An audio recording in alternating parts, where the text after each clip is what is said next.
Hello friends, Bangalore തൊട്ടുള്ള പുതിയൊരു വീഡിയോയിലേക്ക് എല്ലാവർക്കും സ്വാഗതം. അപ്പോൾ നമ്മൾ ഇന്ന് ഉണ്ടാക്കാൻ പോകുന്നത് ഒരു മീൻ കറിയാണ്. ഇവിടേക്ക് കേതൽ എന്ന് അറിയപ്പെടുന്നത്, അതായത് ചൂര എന്ന് പറയും, ചില സ്ഥലത്ത് കേതൽ എന്ന് പറയും, അങ്ങനെ പലതരം പേരുണ്ട്. ആ മീനിന് പലതരം പേരുണ്ട്. എനിക്ക് കൃത്യമായിട്ടില്ല, നിങ്ങൾ ഓരോ നാട്ടിൽ ഓരോ എന്ത് പേര് അതിന് പറയാന്നില്ല, എനിക്ക് കൃത്യമായിട്ട് അറിയില്ല. ഓക്കെ, എങ്കിലും ഞാൻ അതിന്റെ മീനിന്റെ ഫോട്ടോ കാണിക്കാം. ഏതാണ് മത്സ്യത്തിൽ ഫോട്ടോ ഞാൻ കാണിച്ചു തരാം. അപ്പം അതിന്റെ കറി അത് ഒരു വെറൈറ്റി രീതിയിൽ ഈ ട്രിവാൻഡ്രം സൈഡൊക്കെ എങ്ങനെയാണോ മീൻകറി വെക്കുക ആ രീതിയിൽ നമുക്ക് ഇപ്പം വെക്കാം. കാരണം അതിൻ്റെ അത് മുരിങ്ങക്കായ ഇടും, മാങ്ങയും ചില സ്ഥലത്തെല്ലാം ഇടുന്നുണ്ട് ഞങ്ങൾക്കറിയാം. പക്ഷെ മുരിങ്ങക്കായ ഇട്ട് ഞാൻ അധികം കേട്ടിട്ടില്ല. ട്രിവാൻഡ്രം സൈഡ്, കോട്ടയം ട്രിവാൻഡ്രം സൈഡൊക്കെ മുരിങ്ങക്കായ ഇട്ട് വെക്കുന്ന മീൻകറി ഞാൻ കേട്ടിട്ടുണ്ട്, ഞാൻ കഴിച്ചിട്ടുണ്ട്. ഞാനിപ്പോൾ ഇവിടെ വെക്കലുണ്ടത്. അപ്പോൾ അതിന്റെ റെസിപ്പി എങ്ങനെയാണെന്ന് നോക്കാം. അപ്പോൾ നമുക്ക് ഫസ്റ്റ് ഇൻഗ്രീഡിയൻസ് ആണ്, അതുപോലെ അതിനുശേഷം എങ്ങനെയാണ് പ്രിപ്പയർ ചെയ്യുന്നതാണ് അത്. അപ്പോൾ നമ്മുടെ ചൂരക്കറിയുടെ മെയിൻ ഇൻഗ്രീഡിയൻസ് എന്ന് പറയുന്നത്, ഞാനിവിടെ ചൂര എടുത്തിട്ടുണ്ട്. അതൊരു 750 ഗ്രാം ചൂര മീന് മുറിച്ചെടുത്താണ്, ഒരു മീഡിയം സൈസിൽ മുറിച്ചെടുത്ത്. പിന്നെ മുരിങ്ങക്കായ് ഒരു വലിയൊരു മുരിങ്ങക്കായ് എടുത്തത്. പിന്നെ മുളക് പൊടി, ഇത് മുളക് പൊടി മാത്രമല്ല, മുളക് പൊടിയും മല്ലിപ്പൊടിയും കൂടി വെളിച്ചെണ്ണയിൽ നല്ലോണം ചൂടാക്കിയെടുത്താണ്. കരിഞ്ഞു പോകാതെ സൂക്ഷിക്കണം. നിങ്ങൾ ചൂടാക്കുന്ന സമയത്ത് കരിഞ്ഞു പോകാതെ സൂക്ഷിക്കണം. ഇതൊരു 3 ടീസ്പൂൺ മുളക് പൊടിയും 1 ടീസ്പൂൺ മല്ലിപ്പൊടിയും കൂടിയിട്ട് ചൂടാക്കിയെടുത്തത്. പിന്നെ പുളിയും മാങ്ങ ഒരു പകുതി കഷ്ണം മാങ്ങയാണ് ഞാനിപ്പോൾ ഇവിടെ യൂസ് ചെയ്യുന്നത്. അതുപോലെ ഈ പുളി ഒരു നാരങ്ങേൻ്റെ വലുപ്പത്തിലെ പുളി. അത് നിങ്ങളുടെ മാങ്ങയ്ക്ക് നല്ല പുളി ഉണ്ടെങ്കിൽ അതിനനുസരിച്ചിട്ട് പുളി ഒഴിക്കുന്നത് നമുക്ക് ഓർക്കണം. അത് നിങ്ങൾക്ക് എത്രയാണോ പുളി വേണ്ടത് അത് രണ്ടും കൂടി കമ്പൈൻ ചെയ്തിട്ട് ആഡ് ചെയ്താൽ മതി. പിന്നെ നമുക്ക് അരക്കാനുള്ളത്, ഇതിൻ്റെ കറിയുടെ ഈ അരപ്പിനായിട്ടുള്ളത് തേങ്ങ, ഒരു അരമുറി തേങ്ങ, പച്ചമുളക്, ലേശം മഞ്ഞൾപ്പൊടി, പിന്നെ ഒരു 5-6 ചെറിയ ഉള്ളി, കറിവേപ്പില. അപ്പോൾ ഇത്രയാണ് നമുക്ക് അരച്ചെടുക്കേണ്ട കാര്യങ്ങൾ. നമുക്ക് ഇനി ഇതൊന്ന് അരച്ചെടുക്കാം ഫസ്റ്റ്. അപ്പോൾ ഞാൻ അരച്ചതിന് ശേഷം ഞാൻ കാണിച്ചു തരാം. അപ്പോൾ തേങ്ങ ഞാൻ ചതച്ചെടുത്തിട്ടുണ്ട്. ഒരു കാര്യം, അരച്ചെടുക്കുകയല്ല വേണ്ടത്, ചതച്ചെടുക്കുക വേണ്ടത്. അതായത് കൂടുതൽ അരഞ്ഞു പോകരുത്, ഒരു നോർമൽ രീതിയിൽ ചതച്ചെടുത്താൽ മതി. അത് നിങ്ങൾക്ക് അമ്മിയിൽ നിന്ന് ചതച്ചെടുക്കാൻ പറ്റുമെങ്കിൽ അത്രയും നല്ലത്. മീൻസ് ടേസ്റ്റ് കൂടും. അതുകൊണ്ട് ആ രീതിയിൽ ചെയ്താൽ മതി. ഓക്കെ, അപ്പോൾ ഫസ്റ്റ് നമുക്ക് ഇതെല്ലാം ഒരു ചട്ടി, ഞാനിപ്പോൾ ഇവിടെ യൂസ് ചെയ്യുന്ന ഒരു ചട്ടിയാണ്. അപ്പോൾ അതിലേക്ക് ചട്ടിയിലാവുക എന്തായാലും ടേസ്റ്റ് ചട്ടിയിൽ തന്നെയല്ലേ വരിക. നമ്മുടെ സാധാരണ നോൺ സ്റ്റിക്ക് പാത്രങ്ങളോ അല്ലെങ്കിൽ മറ്റുള്ള പാത്രങ്ങളോ യൂസ് ചെയ്യുന്നതിനെക്കാട്ടും നല്ലത് ചട്ടി തന്നെയാണ്, പ്രത്യേകിച്ച് മീൻ കറിക്ക്. ഓക്കെ, അപ്പോൾ നമ്മുടെ മീൻ, അതായത് ഈ മീൻ നമുക്കിതിലേക്ക് ഇടാം. ഇനി ഇതിലേക്ക് നമ്മൾ ചതച്ച് വെച്ച തേങ്ങ അരമുറി തേങ്ങയാണ് ഇവിടെ എടുത്തിരിക്കുന്നത്. ഓക്കെ, പിന്നെ ഒരു അരക്കഷ്ണം മാങ്ങ, ഒരു മാങ്ങയുടെ പകുതി കഷ്ണം.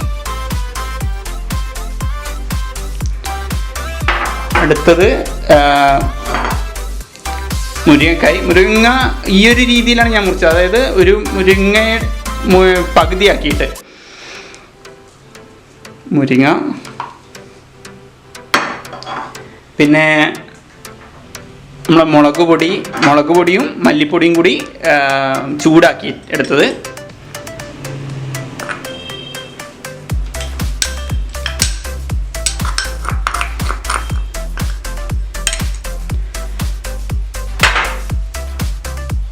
പിന്നെ ഉപ്പ്, 1 സ്പൂണ് ഉപ്പ്.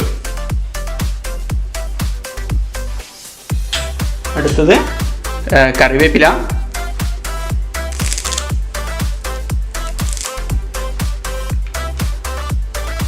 പിന്നെ പുളീൻ്റെ വെള്ളം, പുളി പിഴിഞ്ഞ് വെച്ച വെള്ളം. ഇനി ഇതൊക്കെ നമുക്കൊന്ന് മിക്സാക്കി എടുക്കണം. അതിന് മുന്നേ ഇതിൽ കുറച്ചും കൂടി വെള്ളത്തിൻ്റെ ആവശ്യമുണ്ട്. അതുകൊണ്ട് ഞാൻ ഈ തേങ്ങ ചതക്കുമ്പോൾ ആ മിക്സീൻ്റെ അകത്ത് വന്ന വെള്ളം ഞാൻ എടുക്കാം. അതായത് മിക്സിൻ്റെ അകത്തിൽ ആ ചതച്ച ബാക്കിയുള്ള എല്ലാം കൂടി കുറച്ച് വെള്ളം ഒഴിച്ചിട്ട് മിക്സ് ചെയ്ത് എടുത്തതാണ്. അതാണ് ഞാനിവിടെ ഒഴിക്കുന്നത്. നമ്മൾ സാധാരണ വെള്ളം ഒഴിക്കുന്നതിനെക്കാട്ടും നല്ലത് ഇതിൻ്റെ അകത്ത് അതിന് അത്രയും തേങ്ങയുടെ ഇതെല്ലാം ഉണ്ടാവുമല്ലോ, അതുകൊണ്ട് ഈ വെള്ളം ഞാൻ യൂസ് ചെയ്യുന്നു. പിന്നെ ഒരു 2 സ്പൂണ് ഓയിൽ, കുക്കിംഗ് ഓയിൽ, വെളിച്ചെണ്ണ. ഓക്കെ, ഇനി ഇതൊക്കെ നമുക്കൊന്ന് മിക്സാക്കി എടുക്കാം.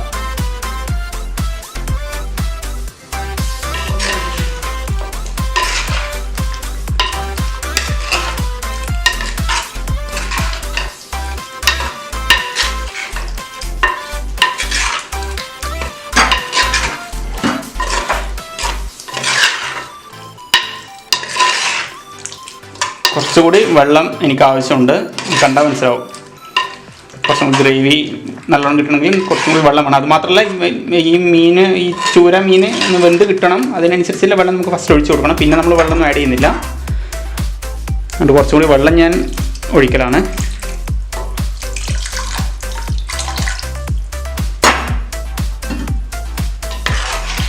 ഓക്കെ, നന്നായിട്ടൊന്ന് മിക്സ് ചെയ്തു. ആ മസാലയും ഇതൊക്കെ എല്ലാം കഷ്ണത്തിലെല്ലാം പിടിക്കുന്ന രീതിയിൽ. ഓക്കെ, ഇനി നമുക്കിത് കുക്ക് ചെയ്യാൻ വേണ്ടിയിട്ട് സ്റ്റൗവിൽ വെക്കാം. അപ്പം നമ്മളെ മീൻ കറി, അതായത് ചട്ടിയോടുകൂടി ഞാൻ ഇത് സ്റ്റൗവിൽ വെച്ചിട്ടുണ്ട്. ഇനി ഇതൊരു എനിക്ക് തോന്നുന്നൊരു 15 മിനിറ്റോളം ഞാൻ ഫസ്റ്റ് വെക്കുമ്പോൾ തന്നെ ഇത് ഫുൾ ഫ്ലെയിമിലാണ് സ്റ്റൗ ഓണാക്കിയത്. ഇത് കുറച്ച് കഴിഞ്ഞിട്ട് അത് മീഡിയം സൈസിലേക്ക് വെക്കണം, കാരണം ചൂട് കൂടുതലായിട്ടുണ്ടെങ്കിൽ അടിക്ക് പിടിക്കാൻ സാധ്യതയുണ്ട്. അതുകൊണ്ട് അപ്പോൾ ഇതൊരു 15 മിനിറ്റോളം ഇത് തിളച്ച് വെന്ത് വരണം, എങ്കിൽ മാത്രമേ നമ്മുടെ മീൻ കറി റെഡി ആയിട്ട് വരും. അപ്പോൾ അതുവരെ നമുക്കൊന്ന് കാത്തു വെക്കണം.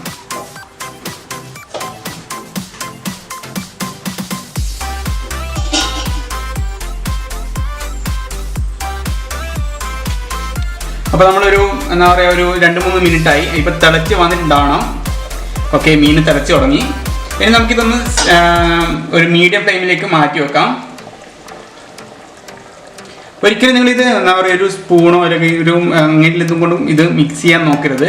അഥവാ നിങ്ങൾക്ക് മിക്സ് ചെയ്യണമെന്ന് തോന്നിയിട്ടുണ്ടെങ്കിൽ തന്നെ ചട്ടി ഒന്ന് ഇങ്ങനെ കയ്യിലെടുത്ത് കറക്കാൻ മാത്രമേ പാടുള്ളൂ, അല്ലെങ്കിൽ മീൻ ഉടഞ്ഞു പോകാൻ സാധ്യതയുണ്ട്. ഓക്കെ, അപ്പോൾ ഇനി ഇതിങ്ങനെ ഒരു 10 മിനിറ്റ് കൂടി നമുക്ക് നല്ലോണം വേവിച്ചെടുക്കാം. അപ്പം ഏകദേശം കറി ഇപ്പം ആയിട്ടെന്ന് തോന്നുന്നു. നമുക്കൊന്ന് ഓപ്പൺ ചെയ്ത് നോക്കാം. ഓക്കെ, അപ്പോൾ നിങ്ങൾ ഇതിൻ്റെ സൈഡ് കണ്ടാൽ മനസ്സിലാവും, നമ്മുടെ എണ്ണ ഓയിൽ ഇങ്ങനെ തെളിഞ്ഞു അതിൻ്റെ മുകൾ വശം. അതുമല്ല നമ്മുടെ ഈ മുരിങ്ങക്കായൊക്കെ വെന്ത് നമുക്ക് കണ്ടാൽ തന്നെ മനസ്സിലാവുന്ന രീതിയിലായിട്ടുണ്ട്. അപ്പോൾ കറി ഏകദേശം റെഡിയായി. ഈ സമയത്ത് നമുക്ക് അതിൻ്റെ ഉപ്പും പുളിയൊക്കെ നമുക്ക് ചെക്ക് ചെയ്യാം, അതിൽ എന്തെങ്കിലും കുറവുണ്ടെങ്കിൽ. ഇനിയിപ്പോൾ പുളി കുറവുണ്ടെങ്കിൽ തന്നെ നിങ്ങൾക്ക് കുറച്ചും കൂടി പുളി ഒഴിക്കുന്നതിന് കുഴപ്പമൊന്നുമില്ല. അതുപോലെ ഉപ്പ് ഉണ്ടെങ്കിൽ ഉപ്പ് ഇട്ടിട്ട്, ഒരിക്കലും ഞാൻ ആദ്യം പറഞ്ഞ പോലെ ഒരു സ്പൂൺ വെച്ചിട്ടോ ഒന്നും വെച്ചിട്ട് ഇതിൻ്റെ അകത്ത് ഇളക്കരുത്, അതായത് മിക്സ് ചെയ്തെടുക്കരുത്. കൈ കൊണ്ട് മാത്രം, അതായത് ചട്ടി മുകളിലേക്ക് എടുത്തിട്ട് വട്ടത്തിൽ ചുറ്റിച്ചാൽ മാത്രമേ പാടുള്ളൂ. ഓക്കെ, അപ്പോൾ നമുക്ക് ഇതിൻ്റെ ടേസ്റ്റ്, അതായത് ഇതിന് ഇനി എന്തെങ്കിലും കുറവുണ്ടോ നമുക്ക് നോക്കാം. ഉപ്പ് എന്തെങ്കിലും കുറവുണ്ടോ നോക്കാം.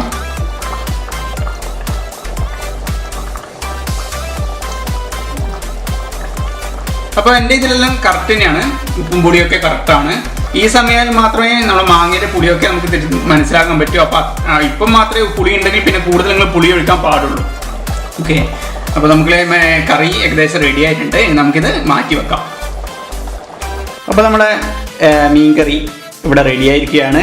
നമ്മുടെ മാങ്ങയും മുരിങ്ങക്കായും ഒക്കെ ഇട്ട് നല്ലൊരു അസൽ മീൻ കറി ഇവിടെ റെഡി ആയിട്ടുണ്ട്. നിങ്ങൾ കണ്ടാൽ മനസ്സിലാവും, കാണുമ്പോൾ തന്നെ നല്ലൊരു എന്താ പറയുക, എനിക്കിപ്പോഴും അതിൻ്റെ വായിൽ ഇങ്ങനെ വെള്ളം വരുന്നുണ്ട്. അപ്പോൾ ആ രീതിയിൽ ആയി വന്നിട്ടുണ്ട്. ഇത് എന്തായാലും നിങ്ങൾ ചെയ്ത് നോക്കണം. വീട്ടിൽ ഈസി ആയിട്ട് തന്നെ ആക്കാൻ പറ്റും. അത്ര വലിയൊരു വിഷമമില്ലൊരു ഇതൊന്നല്ല, ആർക്ക് വേണമെങ്കിലും ഇതാക്കി എടുക്കാൻ പറ്റുന്നൊരു കറിയാണിത്. അപ്പോൾ ഈ വീഡിയോ ഇഷ്ടപ്പെട്ട് കഴിഞ്ഞാൽ നിങ്ങൾ എന്തായാലും ലൈക്ക് ചെയ്യുക. അതുപോലെ തന്നെ ചാനൽ സബ്സ്ക്രൈബ് ചെയ്യാൻ മറക്കരുത്. പുതിയ വീഡിയോസിനായിട്ട് ആ ബെൽ ബട്ടൺ കൂടി ഒന്ന് അമർത്തണം. അപ്പോൾ നമുക്കിനി അടുത്ത വീഡിയോയിൽ കാണാം. പുതിയൊരു വീഡിയോ ആയിട്ട് ഞാൻ വരുന്നതാണ്. അപ്പോൾ അടുത്ത വീഡിയോയിൽ കാണാം. അതുവരെ ബൈ.